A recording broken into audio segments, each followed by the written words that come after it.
जिज्ञासा है। आज मुझे सच्चा सद्गुरु मिल गया। और सुनो, जब कोई सच्चा संत मिले ना तो उनके पास जाकर के संसार का प्रश्न कभी मत करना। कोई सच्चे संत के पास में जब जाओ ना तो संसार का प्रश्न कभी मत करना। मेरा काम नहीं हो रहा है, बच्चों की पढ़ाई ठीक नहीं चलती, बेटी की शादी कैसे होगी, ये सब संसार के प्रश्न संतों से मत करना। कई लोग हम पे भी आते हैं, बहुत प्रश्न करते हैं, गुरुजी बेटी की शादी नहीं हो रही है, कोई उपाय बता दीजिए। भैया उपाय वाले महाराज नहीं है हम। हाँ, हमसे आप यदि ये पूछो कि मेरा ये काम नहीं हो रहा है कैसे करूं, हम नहीं बताने वाले।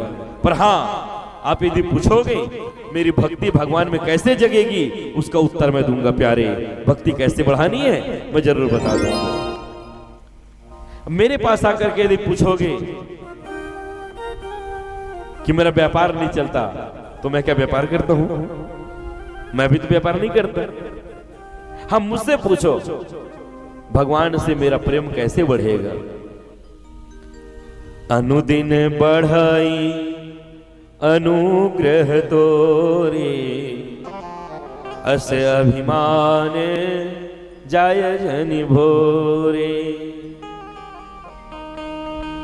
भगवान से प्रेम कैसे हो, यदि ये संतों से पूछना है तो आके पूछो प्यारे। और बहुत स्वागत है हमारे मध्य में हमारे पूरे शिष्य परिवार, मयाराम साहू जी सब पत्नीक पहुंच रहे हैं, राजेश्वरी जी, बिटिया छाया, बहुत सुंदर।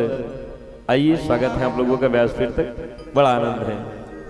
बहुत स्नेह मेरे प्रति रखते हैं। आप बाग बारा में ही रहते हैं और शंकर ऑटो सेंटर के नाम से आपका एक सुंदर शॉप है।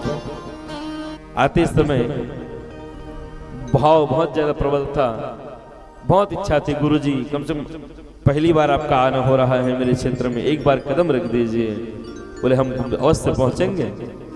सो हम जिस समय आपके यहाँ आए ना 6 तारीख को, सबसे पहले हम मयाराम जी के निवास पहुंचे और बड़ा सुंदर सत्कार हुआ, स्वागत हुआ हमारा। बगल रख दीजिए, नीचे रख दीजिए, नारियल नीचे रख दो।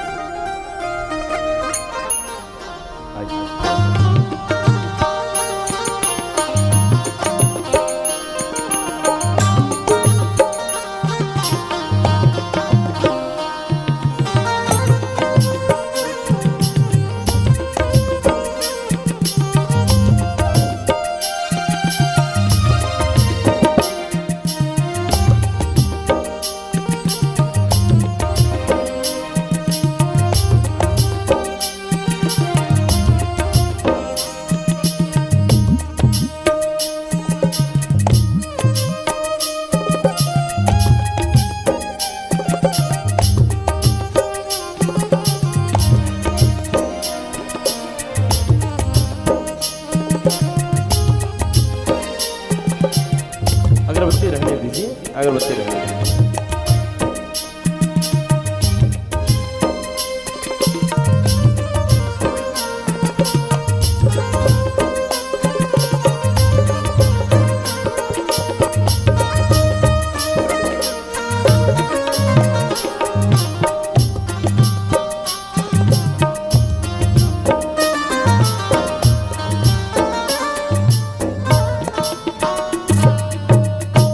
सुखदेव जी महाराज की जय हो। भगवान सुखदेव ने राजा परीक्षित से कहा, राजन तेरी क्या सुनने की चाहत। राजा परीक्षित ने हाथ जोड़ करके प्रश्न पूछा, कितना प्यारा प्रश्न है, संसार का प्रश्न नहीं पूछा उसने। चाहता ना तो राजा परीक्षित पूछ सकता था कि मेरे बाद मेरे पुत्रों को संचालन करना है राज्य का, कोई उपाय बता दीजिए। मेरे 4 बेटे हैं, उनका जीवन कैसे चलेगा।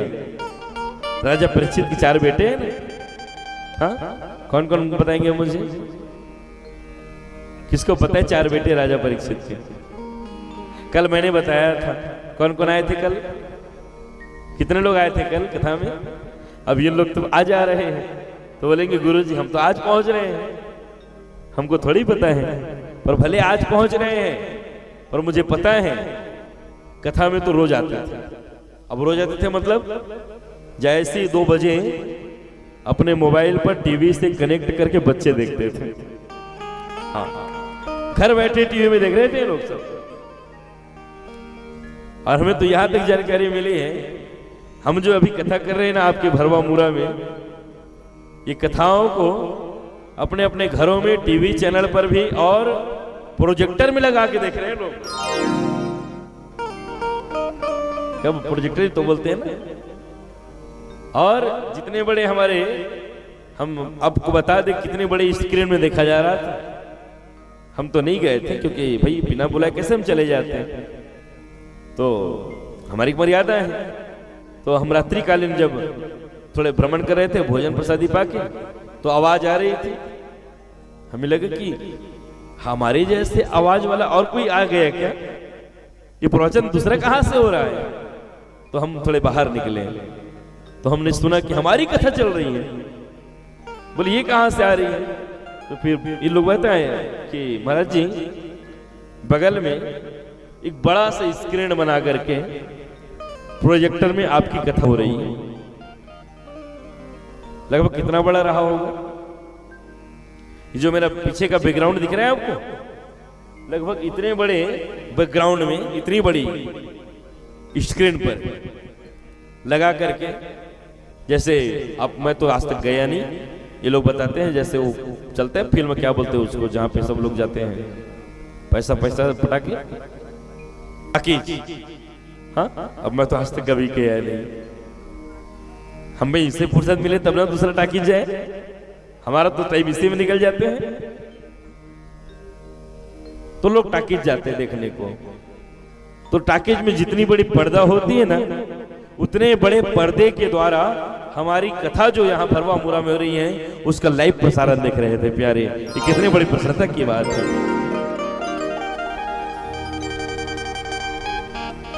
हम तो अब हम धनेश को भी बोल रहे हैं, अब धनेश मतलब हमारे जो ऑपरेटर है मेरा यूट्यूब ऑपरेटर, कि भैया एक प्रोजेक्टर तुम भी बनाओ।